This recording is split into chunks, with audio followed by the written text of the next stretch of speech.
Donc, si c'est OK pour vous, on ira tous ensemble à ce site couvert qui est très spacieux et très aménagé pour justement quelques discours, quelques chansons, quelques animations.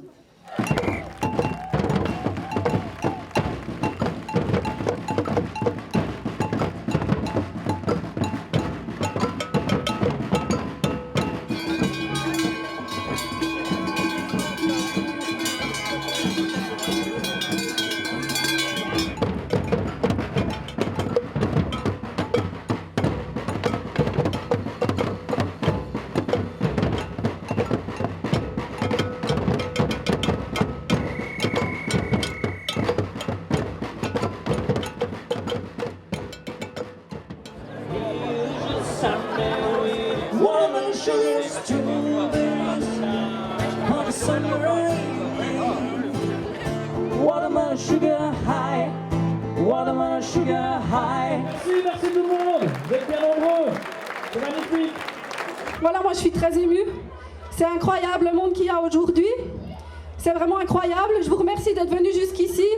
On est vraiment désolé pour l'organisation qui a peut-être déplu à certains, mais il fallait qu'on assure que vous soyez à l'abri et que ça soit un moment aussi où on puisse partager, échanger.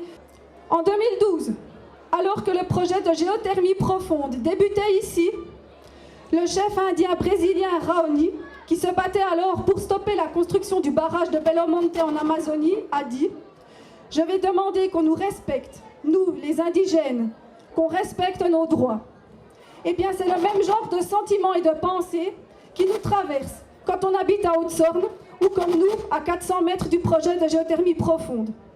Au cœur du dernier né des cantons suisses, dans un pays où les outils de la démocratie sont parmi les plus développés, nous avons le sentiment de n'être ni plus écoutés, ni plus considérés que ces populations dépossédées de leurs terres et de leurs droits.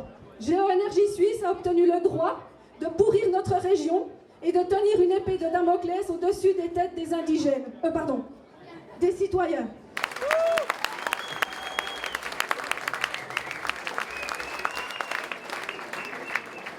Ils ont commencé les travaux et au bout de très peu de temps, il y a eu les premiers tremblements de terre. Tout à fait, on pouvait bien les ressentir, il n'y avait pas de souci. Hein. Et il y en a eu 3, assez importants, à environ 4 mois d'intervalle, si mes souvenirs sont bons, parce que ça fait quand même plus de 15 ans. Et au final, après tout ça, ils ont décidé d'arrêter le forage, parce que ils étaient même pas encore arrivés au bout. Hein. Et donc ils ont arrêté, parce qu'il y a eu des fissures aussi dans les maisons, et je ne vous parle pas des maisons à 2 km. C'était des maisons, l'impact était très lointain, c'était des maisons parfois jusqu'à 30, 40 km. Il faut bien se dire qu'il n'y a pas de prise en charge, donc les gens ne sont pas indemnisés de tout ça, ou très peu. Et après, une maison comme ça, avec des fissures partout, c'est invendable, on peut dire invendable. Je crois qu'aujourd'hui, nos autorités ne pourront plus dire que les opposants sont juste une petite bande de guignols qui n'ont rien compris à la géothermie, mais c'est un peuple complet qui n'en veut pas.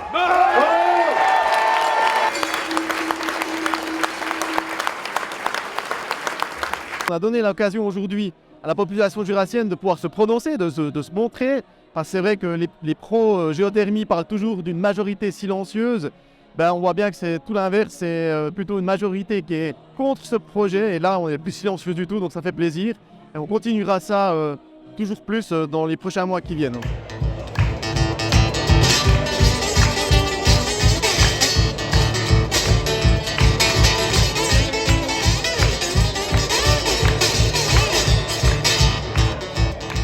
Je pense que je suis à peu près normal, donc c'est pour ça que je suis contre la géothermie et c'est pour ça que j'ai toujours soutenu le combat de l'équipe ici qui se bat à juste titre contre cette horreur.